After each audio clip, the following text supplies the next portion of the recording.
বিবাহের জন্য 200 জন বরযাত্রী যাবে কেন? বিবাহের জন্য 200 জন বরযাত্রী যাবে কেন? 250 জন 500 জন বরযাত্রী যাবে কেন? এটাও হারাম। তুমি এতগুলি চ্যাংড়া ছুল্লুকে নিলে কেন? 5 জন মুরব্বী নিয়ে যাও বিবাহতে, বয়স্ক মানুষ 5 জন নিয়ে যাও, তারা বিবাহতে বসবে, তারা তোমাদের জন্য বরকতের দোয়া করবে। এই সম্মানিত উপস্থিতি, কমিউনিটি সেন্টার জায়েজ, কিন্তু মেয়ে সেখানে বসবে না।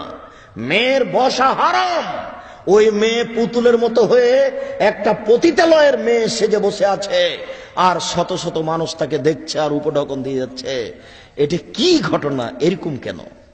এরা কি কেউ মুসলমান নয়? এরা কি সবাই হিন্দু? এরা কি সবাই ইহুদি? এরা কি সবাই খ্রিস্টান? ব্যাপারটা কি? মেয়েটা কেন বেশ্যালয়ের মেয়ে সেজে বসে আছে? সবাই কেন তাকে উপঢকন দিচ্ছে? মেয়েটা কেন বেশ্যালয়ের মেয়ে সেজে বসে আছে? সবাই কি তার সাথে জেনা করতে চাচ্ছে? যত মানুষ তাকে দেখছে সবাই জেনা করছে চোখে। দলিল আমার কাছে আছে। কোন মায়ের বেটা এ কথার ভিতরে সোজ ঢোকাতে পারবে না। আম গাছে জাম ধরতে পারে, ধরে না। অমাবস্যার রাতে চাঁদ উঠতে পারে, উঠে না। সুঁয়ের ছিদ্র দিয়ে ফাল ঢোকতে পারে, ঢোকে না।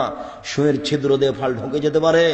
আম গাছে জাম ধরে যেতে পারে, অমাবস্যার রাতে চাঁদ উঠে যেতে পারে, এটা ঘটে যেতে পারে। আমি যে কথা বলছি এই কথাতে সন্দেহ আছে বলে কিয়ামত পর্যন্ত চেষ্টা করলে সরিষা ঢোকানো যাবে না। যা বলছি তাই থাকবে। ও কি বেশ্যালয়ের মেয়ে? আপনি তার মুখ দেখে টাকা দিচ্ছেন কেন? ব্যাপারটা কি? ধর্ম কাকে দেখাতে চাচ্ছেন? কোন মায়ের বেটা এই কথাকে হিলাতে পারে দেখি? কে এমন মাটির উপরে জন্ম নিয়েছে? এটা হবে কেন? কাপুরুষের পরিচয় দেয় বিবাহ করবো না যুবক তুমি। আর আপনি বক্তব্যের সাথে মুনাফিকি করবেন না। এই কমিউনিটি সেন্টারের মুখে লাথি মারতে হবে। শত শত মানুষ যাবে কেন এই বিবাহ উপলক্ষে? আর তোমার মেয়ের বাপের বাড়িতে এত ভিড় কেন? যাক, গেছো, এবারের মতো ভুল করেছ। শ্বশুরকে বিবাহের শেষে 2 লক্ষ টাকা দিয়ে আসিও, আর বলিও আব্বা বিবাহ খরচের জন্য 2 লক্ষ টাকা থাকলো চুপে দিয়ে আসছে। এত মানুষ খেয়েছো, এটা কেন? তোমার শ্বশুরকে এত মানুষ খাওয়াতে হবে মানে? এটার কোনো বিধান দেখা যায় না। সাথে সাথে এটা রাজশাহী চাঁপাই নবাবগঞ্জ যা আছে, ওই বরের সাথে মেয়েরা যায়, তাকে চাঁপাই নবাবগঞ্জের ভাষাতে ডুলি বিবি বলে।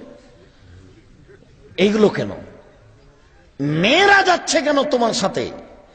তোমার চাচাতো বোন, তোমার খালাতো বোন, তোমার ভাবি, এরা সবাই কেন বেশ্যালয়ের মেয়ে সেজে যাচ্ছে? তোমার সূচনাতেই জেনা। তোমার ভাবি তোমাকে হলুদ মাখিয়েছে, এটা একটা জেনা। তোমার চাচাতো বোন তোমাকে হলুদ মাখিয়েছে, এটা একটা জেনা। তোমার বউ ওখানে কমিউনিটি সেন্টারে পতিতালয়ের মেয়ে হিসেবে দাঁড়িয়ে আছে, ওটা একটা জেনা। তুমি এতগুলি মেয়েকে সাথে নিয়ে বিবাহ করতে গেলে এটা একটা জেনা।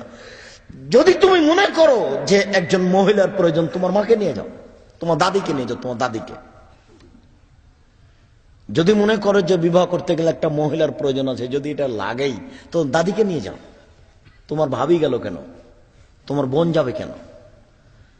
এই মহিলা যাওয়া প্রথা হারাম। মেয়েকে বায়না করা হারাম। এতগুলি বর যাত্রী যাওয়া হারাম। কমিউনিটি সেন্টারে মেয়ে বসে থাকবে, সবাই উপঢৌকন দিবে, এই নীতি হারাম। বরের জন্য এসব পোশাক তৈরি করতে হবে, এই নীতি হারাম।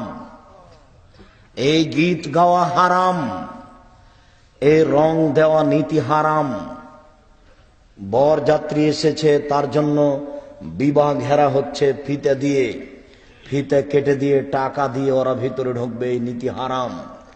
বরকে লক্ষ্য করে কোন কোন এলাকাতে থাকতে পারে 1 গ্লাসে দিয়েছে চিনির শরবত আর একটাতে দিয়েছে লবণের শরবত। এই প্রতারণা হারাম। একটা পানে দেওয়া আছে মিষ্টি আর একটা পানে দেওয়া আছে লবণ বা আরো কিছু। এই প্রতারণা নীতি হারাম। তোমাকে এইসব নীতিতে লাথি মেরে কবর দিতে হবে, এই জন্য তুমি জন্ম নিয়েছো।